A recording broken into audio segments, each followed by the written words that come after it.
Khartoum is not her real name. We're calling her that to protect her identity. The 15-year-old Rohingya refugee says her mother, father, brother and sister were all killed by a mortar shell fired by the Myanmar military at her village 3 months ago. She says after she escaped by boat to Bangladesh, 2 women approached her on the beach, saying they could help her. Instead, they sold her into sex slavery. They told me if I went with them, they would look after me and help me find a husband.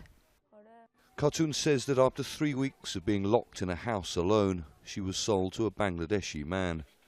She says the man took her to another house, raped and sexually abused her for 12 days. He said, "I will choke you, I will stab you, I will kill you. Do you want to be killed the way the military killed people in Myanmar? I won't let you go."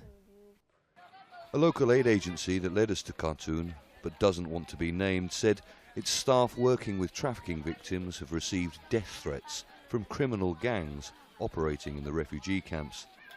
The head of the organisation told us Rohingya girls, some as young as 13, are being taken by the traffickers.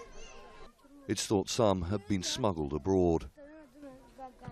Hasina Begum and her family have been living in a refugee camp in Bangladesh since fleeing an earlier crackdown by the Myanmar military in the 1990s. A teenage girl was kidnapped on the way to school. The kidnappers were wearing a woman's niqab to cover their faces. That's why they weren't recognised. The United Nations says sex and labour trafficking networks have existed in the camps for years. But more than 620,000 Rohingya have arrived here in the last couple of months, and at least 60% of them are children. And aid agencies, having to focus on the delivery of vital humanitarian assistance at this stage, say the trafficking situation here is getting worse. With so many vulnerable people coming into a small area in such a short space of time, it's definite almost that it's increased.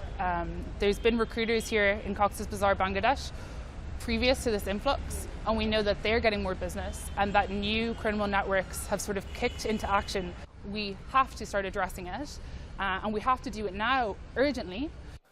After 12 days, the man who bought Khartoum returned her to the 2 women who sold her. They left her in the refugee camp, where she now lives with the woman who found her, alone and afraid.